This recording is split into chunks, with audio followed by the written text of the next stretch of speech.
I really miss you guys. I'm not gonna lie. I do miss you every day.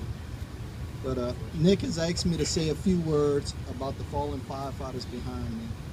I've never really liked the term firefighter because it speaks so little to what these men and women mean. Fighting fires, fighting fires is about that much of their jobs. That's not what makes them a hero. I want to talk about my personal hero, and he was my hero since I was a young kid. I want to talk about District Chief Randy Parent.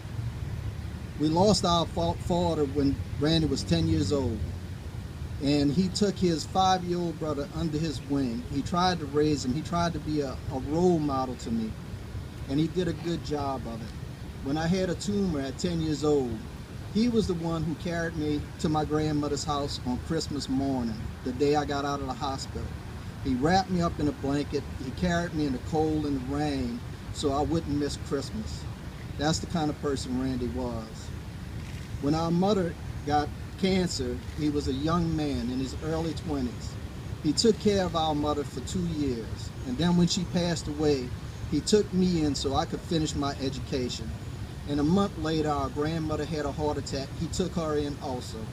That's the kind of man Randy was. I wanted to be like him. I followed him into the fire service. I used to listen to him on the radio. I talked to the people that served under him. And I wanted to be like him. I wanted to imitate him. I wanted to be an officer like he was.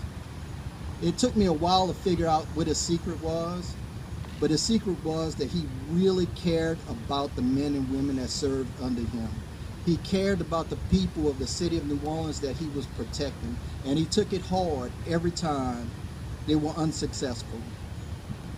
Now, Randy had to retire at an early age. He retired after 34 years of service on the fire department. The last time I talked to Randy was the day before he passed away.